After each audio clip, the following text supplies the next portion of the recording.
Hello दोस्तों, कैसे हैं आप लोग? ठीक हैं? अच्छा जी, इस वीडियो के अंदर हम डिस्कस करेंगे रिजेक्शन ऑफ प्लांट। ठीक है? जो प्लांट है उसकी जो रिजेक्शन होती है वो क्यों होती है और उसके कौन सी वजूहात होती हैं, ग्राउंड्स होते हैं। तो सबसे पहले तो प्लांट क्या होता है देखें। सिविल केसेस के अंदर जब हम एक फॉर्मल रिटन डॉक्यूमेंट अदालत में ले जाते हैं और उसमें हम ये चीज़ें मेंशन करते हैं कि जी मेरा ये प्रॉब्लम है या या आप किसी के खिलाफ़ कोई शिकायत लगाते हैं। मिसाल के तौर पर किसी ने आपका कोई नुकसान किया है, आपकी गाड़ी को नुकसान पहुंचाया है या आपको डिफेम किया है, आपको बदनाम किया है या आपकी प्रॉपर्टी के ऊपर कब्ज़ा किया है, यानी कोई भी सिविल केस, उसको जब हम रिटन फॉर्म में लेके जाते हैं ना अदालत के पास, जो एक फॉर्मल डॉक्यूमेंट होता है, हम उसको बोलते हैं प्लेंट, कि यार मैंने प्लेंट फाइल किया है। उसके बाद फिर क्या होता है कि आपका जो है ना सिविल लॉ सूट शुरू हो जाता है, आपकी सिविल प्रोसीडिंग शुरू हो जाती हैं। सो प्लेंट के अंदर क्या होता है कि आपने सारी चीज़ें लिखनी होती हैं कि मेरा ये इशू है, ये फैक्ट्स हैं केस के, ठीक है, और इसके अंदर ये कानूनी चीज़ें जो है ना इनके ऊपर अमल नहीं किया गया, ये कानून तोड़ा गया है, ठीक है। और उसमें फिर आप रिलीफ मांगते हैं, आप क्लेम करते हैं कि यार ये मुझे चीज़ दी जाए। मैं मिसाल देता हूँ कि एक शख्स ने जो है ना आपकी प्रॉपर्टी के ऊपर कब्ज़ा किया है, ठीक है।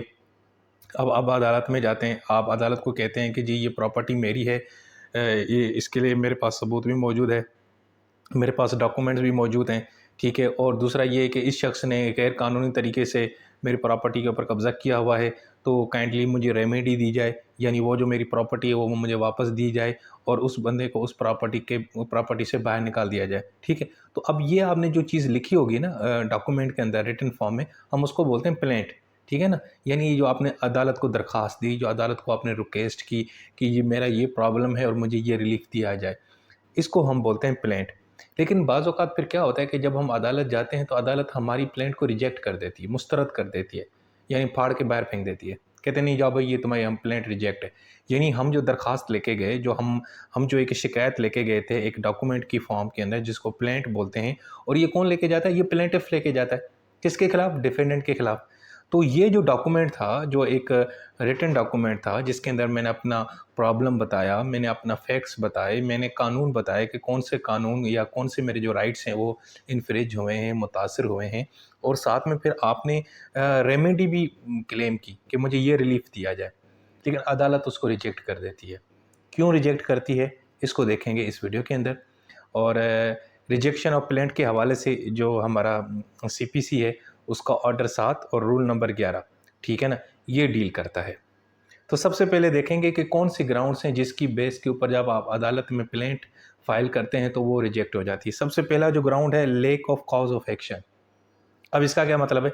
इसका मतलब ये है कि जो प्लेंटिफ की जो कंप्लेंट है, जो डॉक्यूमेंट है, जो प्लेंट है ना, उसके अंदर आपने कोई इनफ कोई फैक्ट्स नहीं बताया। यानी जो चीज़ आप क्लेम कर रहे हैं ना कि ये मेरी प्रॉपर्टी है, तो आपने कोई सबूत भी तो देना है ना डॉक्यूमेंट्स के अंदर। मेंशन करना है ना कि देखें ये मेरे पास कागज़ात हैं, मेरे पास डॉक्यूमेंट्स हैं, ये मेरी प्रॉपर्टी है।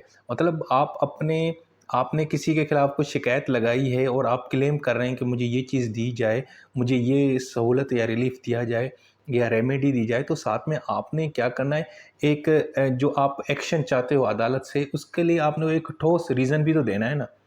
यानी एक सॉलिड किस्म का रीज़न भी हो ना आपके पास, कोई सबूत हो ना, कोई डॉक्यूमेंट हो ना, पता चले कि हाँ भाई, ये बंदा बात सही कह रहा है। यानी आपने हवाओं में बात नहीं करनी। अब उसका हम एग्ज़ाम्पल देखते हैं। अली जो है ना, उसने ज़ैद के खिलाफ़ एक लॉसूट फ़ाइल किया और क्लेम किया कि जी अली ज़ैद ने ना मुझे बड़ा बदनाम किया है, तो मुझे डैमेजेस दिए जाएँ। यानी उसने मुझे इतना बदनाम किया है सोशल मीडिया के ऊपर, तो अब मुझे ना डैमेजेस दिए जाएँ, यानी कि मुझे बदले में कुछ प पैसे दिलवाए जाएँ, उसको कहें कि फ़ाइन दे, ये वगैरह सारा कुछ, ठीक है। लेकिन जब अदालत ने आपकी प्लेंट या आपका जो डॉक्यूमेंट था उसको पढ़ा, तो उसने कहा कि यार इसमें तो ऐसी तुमने कोई बताया तो नहीं है, कोई रीज़न तो नहीं लिखा कि कौन से जुमलों की वजह से या कौन सी बात की वजह से तुम्हारी बदनामी हुई है। और दूसरा ये कि अगर उसने कुछ कहा भी है तो उससे कैसे साबित होता है कि उससे आपकी बदनामी हुई है। मिसाल के तौर पर ज़ैद ने अली को कहा कि चल मोटे, चल छोटे, इस तरह का कोई जुमला बोल दिया। अब उससे उसकी क्या बदनामी हो गई? कोई बड़ी बदनामी नहीं होगी। यानी आपने भाई जो प्लेंट के अंदर ना एक सॉलिड रीज़न लिखना है ना, साबित करना है ना कि भाईजान इसके इस अमल की वजह से मेरा ये नुकसान हुआ है। इसको बोलते हैं कॉज ऑफ एक्शन, ठीक है ना। सो अगर आपका कॉज ऑफ एक्शन नहीं है आपके डॉक्यूमेंट के अंदर, प्लांट के अंदर, तो अदालत उसको मुस्तरद कर देगी। सो इसी तरीके से जब अदालत ने अली का जो प्लांट है उसको देखा तो उसको पता चला कि यार इसमें तो कॉज ऑफ एक्शन है ही नहीं, ठीक है ना। ये तो एवं जो है ना हेयर से की बात कर रहा है, एवं हवाई बात कर रहा था जी, हसन के वजह से मैं बदनाम हो गया हूँ, लेकिन कोई चीज़ दे ही नहीं सका कि भाई वो कोई एक्शन बताओ, कब कौन से जुमले बोले थे, क्या उसने अखबार में लिखवाया, वीडियो वीलॉग किया था, किस तरह आपको बदनाम किया, मुझे ये ज़रा बताएं। अगर आपके पास सॉलिड कोई नहीं है कॉज ऑफ एक्शन, बता नहीं सकते, तो आप मस्त यानी कि आपकी जो प्लेंट है फिर क्या हो जाएगी, रिजेक्ट हो जाएगी। अच्छा जी, उसके बाद है दूसरा reason, under value of relief. यानी आप अदालत से जो रिलीफ मांग रहे हो ना, वो उसकी वैल्यू आप कम बता रहे हो, हालांकि उसकी वैल्यू ज़्यादा होनी चाहिए। अब ये आप सोच रहे होंगे कि सर ये कैसे हो सकता है, एक बंदा अदालत के पास जाए और उसको 1000 रिलीफ चाहिए, 1000 रुपये का रिलीफ चाहिए, वो 500 रुपये का रिलीफ की डिमांड करता है, तो ये तो पागल ही इंसान होगा जो कम रिलीफ क्लेम करेगा। लेकिन ऐसा होता है भाई, पता है क्यों? उसकी वजह ये है कि जब आप रिलीफ ज़्यादा क्लेम करते हैं ना, आप कहते हैं कि जी मुझे 2 करोड़ ये रिलीफ दिया जाए, वो दिया जाए, तो फिर आपको उसी तरीके उस हिसाब से फ़ीस भी जमा करानी पड़ती है अदालतों के अंदर। जो ठीक है ना, जो आप डॉक्यूमेंट जमा कराते हो उसकी कोर्ट फ़ी होती है, वो जमा करानी पड़ती है। अगर आप 2 करोड़ का क्लेम कर रहे हो ना, तो फिर आपको लाखों में फ़ीस जमा करानी पड़ेगी। तो इस वजह से लोग जानबूझ के ना रिलीफ कम माँगते हैं ताकि फ़ीस भी कम देनी पड़े। ठीक है जी, तो अभी समय इसका हम एग्ज़ाम्पल देखते हैं कि एक अहमद है, उसने हसन के खिलाफ ना एक लॉसूट फ़ाइल किया था, ठीक है? क्योंकि हसन ने जो है ना प्रॉपर्टी डैमेज की थी और उनकी जो आपस में ज़मीन थी उसके ऊपर इनका एग्रीमेंट डिसएग्रीमेंट चल रहा था। अब अहमद ने क्लेम किया कि जी जो मुझे ना जो डैमेजेस दिए जाए ना वो $2000 दिए जाएँ। हालाँकि जो एक्चुअल डैमेजेस बनते थे वो 5000 के लगभग बनते थे, $5000 बनते थे। तो अदालत ने जब इस सारी चीज़ों को जायज़ा लिया, उसको एग्ज़ामिन किया, तो पता चला कि अहमद ने जानबूझ के अपने रिलीफ़ को अंडर वैल्यू रखा था, ताकि यार अदालत की फ़ीस वग़ैरह मैं ज़्यादा ना दे पाऊँ। क्योंकि अगर वो ज़्यादा रिलीफ़ माँगेगा तो फिर उतनी आपको फ़ीस भी देनी पड़ती है, ठीक है ना? तो अगर इस सूरत में भी अगर इस तरह का कोई बंदा कोई हरकत करता है, तो उस सूरत में भी अदालत उसका जो प्लांट है, उसकी जो दरख्वास्त है, उसको रिजेक्ट कर देगी। ये हो गया दूसरा एग्ज़ाम्पल, दूसरा ग्राउंड। उसके बाद है तीसरा ग्राउंड, इनसफिशिएंटली स्टैम्प्ड पेपर। ये भी मिलता-जुलता है कि जब आप अदालत में कोई प्लांट फाइल करते हैं ना या कोई रिलीफ लेते हैं, तो आपको फिर एक स्टैम्प पेपर के हवाले से स्टैम्प्स लगाने होते हैं। ये स्टैम्प का कानून होता है, ठीक है ना? और जितना बड़ा रिलीफ है, जितनी प्रॉपर्टी आप क्लेम कर रहे हैं, उस हिसाब से आपने स्टैम्प लगाने होते हैं। ये भी एक किस्म की फ़ीस ही होती है। लेकिन यानी कि आप जो है ना इनसफिशिएंटली स्टैम्प अगर लगाते हैं अपने प्लांट के ऊपर, तो अदालत फिर क्या करेगी, आपकी जो है ना प्लांट को रिजेक्ट कर देगी और आपको एक दफ़ा मौका देगी कि जाके यार जो है ना वो जो प्रॉपर स्टैम्प है ना वो जाके लगा के आओ, टाइम फ्रेम देगी। लेकिन उसके बावजूद भी आप ये नहीं करते तो फिर अदालत आपकी जो है ना प्लांट को रिजेक्ट कर देगी। मिसाल के तौर पर मोहम्मद अली है ना, उसने फ़ातिमा खान के खिलाफ़ ना एक लॉसूट फ़ाइल किया था और अदालत से कहा था कि जी इसने जो है ना मेरी प्रॉपर्टी को डैमेज किया तो मुझे कंपनसेशन दी जाए। लेकिन पेपर के ऊपर जो प्लांट ने जो रिटन किया था ना, जो स्टैम्प था ना, वो इनसफिशिएंटली स्टैम्प किया था। यानी उसको अगर मिसाल के तौर पे 600 के स्टैम्प लगाने थे, तो इसने ₹50 के लगा के बैठ गया। हालाँकि जो अदालत का जो स्टैम्प ड्यूटी कानून है, उसके मुताबिक जितना बड़ा इसका प्रॉब्लम था, उस हिसाब से उसको स्टैम्प लगाने थे। यानी अगर प्रॉपर्टी का मामला 2 करोड़ का था, तो तकरीबन 1-2 लाख का तो आपको लगाना चाहिए ना स्टैम्प। ये मैं आपको सिर्फ एग्ज़ाम्पल दे रहा हूँ समझाने के लिए, ठीक है?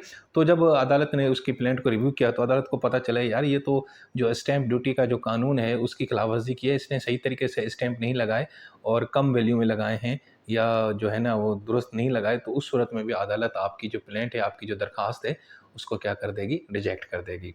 उसके बाद आता है जी आखिरी और चौथा ground, suit bed by law, ठीक है? देखें यार, हर एक ना जो है ना प्लांट फाइल करने का एक टाइम फ्रेम होता है। आप जब भी अदालत से कोई क्लेम करते हैं ना, तो उसका एक टाइम फ्रेम होता है, एक लिमिटेशन होती है। ये नहीं है कि आपको 10 साल पहले किसी ने थप्पड़ मारा था, 10 साल पहले आपको किसी ने गाली दी थी या 10 साल पहले आपकी गाड़ी को किसी ने हिट किया था, आप 10, 20, 15 साल बाद जाके अदालत में पहुँच जाएँ और प्लांट दाखिल करें। तो भाई ऐसा नहीं होता। इस सूरत में अगर आप टाइम फ्रेम को फ़ॉलो नहीं करेंगे, लिमिटेशन के लॉ को फ़ॉलो नहीं करेंगे, तो अदालत आपकी प्लांट को मुस्तरद कर देगी। इसका एग्ज़ाम्पल देखते हैं। अहमद ने बिलाल को सू किया क्योंकि उसने जो है ना ब्रीच ऑफ कॉन्ट्रैक्ट की थी प्रॉपर्टी के हवाले से। लेकिन अहमद ने जो क्लेम किया है ना वो 4 साल के बाद किया। जबकि जो इनके आपस में जो कॉन्ट्रैक्ट था ना उसमें ये लिखा हुआ था कि यार जो है ना सिर्फ़ और सिर्फ़ 3 साल के अंदर-अंदर हम यानी कि हम ना जो है क्लेम कर सकते हैं। यानी उन दोनों के बीच में एक कॉन्ट्रैक्ट हुआ, उसमें लिखा हुआ था कि यार अगर हमारा कोई भी प्रॉब्लम होगा ना तो हम 3 साल के अंदर अदालत जाएँगे। लेकिन भाई साहब 3 साल की जगह 4 साल गुज़र गए, उसके बाद अदालत में गए और उनको याद आया, ओए होए जी मेरे साथ तो बड़ा ज़ुल्म हो गया था, बिलाल ने ये किया था, वो किया था। तो अदालत जनाब वो उसकी जो प्लेंट है ना उसके मुँह पे मारेगी। उसको कहेगी भाईजान कानून में तो लिखा हुआ है कि 3 साल के अंदर आपके पास टाइम फ्रेम है, अब चौथे साल में तुम आ गए हो, तो भाई ये नहीं होता, ठीक है ना? तो हर एक चीज़ की लिमिट होती है। 1 महीना, 2 महीना वो लिमिटेशन एक्ट में हम आपको पढ़ाएँगे इंशाल्लाह कि भाई हर एक जो दावा होता है, प्लेंट होता है, उसका एक टाइम फ्रेम होता है। उस टाइम फ्रेम के रह के आपने ना क्लेम करना है। ये नहीं है कि आपको जब दिल चाहे मुँह उठा के गए, ठीक है ना? 25 साल पुरानी बात, 3 साल पुरानी बात, ऐसा नहीं होता। ठीक है जी? तो ये हो गया चौथा ग्राउंड। इस ग्राउंड के ऊपर भी आपकी जो दरख़्वास्त होगी, जो आपकी प्लेंट होगी, वो अदालत उसको रिजेक्ट कर देगी, मुस्तरद कर देगी। अच्छा जी, अब ये किस तरह रिजेक्ट कर सकती है, इसके क्या मोड्स हैं, तरीके क्या हैं? एक तो अदालत खुद सुओ मोटो ले, खुद से नोटिस लेके आपकी ना दरख़्वास्त को, प्लेंट को मुस्तरद कर दे, या दूसरा कि कोई शख्स दरख़्वास्त दे अदालत को, अगला बंदा, कि हुज़ूर ये जो इसने प्लेंट दायर की है, इसमें तो ये चीज़ें हैं ही नहीं। यानी कि जो ऊपर वाले जो ग्राउंड्स हैं ना, वो सारे मेंशन करे कि सर इसमें ये भी नहीं लिखा हुआ, स्टैम्प ड्यूटी भी सही नहीं लगी हुई, ठीक है ना? और इसने जो रिलीफ़ क्लेम किया वो अंडर वैल्यू है, और इसके अलावा सर जी इसने कॉज़ ऑफ एक्शन तो बताया नहीं। सर और दूसरा ये है कि इसको ये दरख़्वास्त 2 साल के अंदर देनी थी, लेकिन ये 4 साल के बाद अदालत में आया है। यानी अगर ये कोई दरख़्वास्त देना और ये रीज़न्स के साथ, तो उसकी दरख़्वास्त के ऊपर भी अदालत आपकी प्लेंट को रिजेक्ट कर सकती है। अब इसका प्रोसीजर क्या है? जब भी अदालत किसी भी प्लेंट को रिजेक्ट करती है ना, तो जज क्या करता है कि ना एक ऑर्डर रिकॉर्ड करवाता है और साथ में उसमें सारे रीज़न्स लिखता है कि भाई मैंने ये जो है ना प्लेंट क्यों रिजेक्ट की। तो अगर जज आपकी प्लेंट को रिजेक्ट करेगा तो साथ में जो ऑर्डर देगा उसमें वो रीज़न्स लिखेगा। अच्छा जी, दूसरा कि appeal against order of rejection. हाँ जी, अगर अदालत ने कोई ऑर्डर दिया है रिजेक्शन का आपके प्लेंट का, तो उसके खिलाफ आप क्या कर सकते हैं, अपील दायर कर सकते हैं। और दूसरा, ये जो ऑर्डर होता है ना, ऑर्डर ऑफ रिजेक्शन, ये डिक्री ही कहलाता है, ठीक है ना? ये एक डिक्री ही कहलाता है, तो इसके खिलाफ आप अपील में जा सकते हैं। अच्छा जी, दूसरा ये है कि पॉसिबिलिटी ऑफ प्रेज़ेंटिंग फ्रेश प्लेंट, क्या उसके बाद कोई हम नया फ्रेश प्लेंट यानी दोबारा से दरख़्वास्त नहीं दे सकते? बिल्कुल दे सकते हैं। अगर आपने वो गलतियाँ जो दोबारा पहले की, अगर वो आप ठीक कर देते हैं और सही तरीके से स्टैम्प लगाते हैं, सही तरीके से वैल्यू को, रिलीफ़ को क्लेम करते हैं, कॉज़ ऑफ एक्शन सही लगाते हैं और विदिन अ टाइम लिमिट के अंदर आप अपनी दरख़्वास्त देते हैं, तो अदालत भाई आपको कुछ नहीं कहेगी और आपकी प्लेंट को वो एक्सेप्ट कर देगी। सो दोस्तों, ये था हमारा टॉपिक, बहुत ही आसान, सिंपल। प्लेंट क्या होती है यार? सिंपल दरखास्त, सिविल केस के अंदर जो आप दरखास्त देने अदालत में कहते हैं ना कि सर ये मेरा दावा है, मुझे ये चीज़ दी जाए, ये मेरी प्रॉपर्टी है वगैरह, तो उसमें कुछ 4 ग्राउंड्स हैं, इनको आपने मेक श्योर करना है, अदरवाइज अदालत आपकी दरखास्त को क्या कर देगी, रिजेक्ट। ठीक है जी, ये ग्राउंड्स मैंने बताया। ये ग्राउंड्स कहाँ लिखे हुए हैं? ऑर्डर 7 रूल नंबर 11 सीपीसी में। और ये वैसे प्रैक्टिस में बड़ा सिंपल, बड़ा ये कैजुअल है, ये है ना कि 7/11 की दरख्वास्त हैं। अक्सर लोग दूसरों की जो प्लेंट को रिजेक्ट करवाते फिर रहे होते हैं, ठीक है ना, इन ग्राउंड्स के ऊपर। सो अपना बहुत सारा ख्याल रखिएगा। Take care.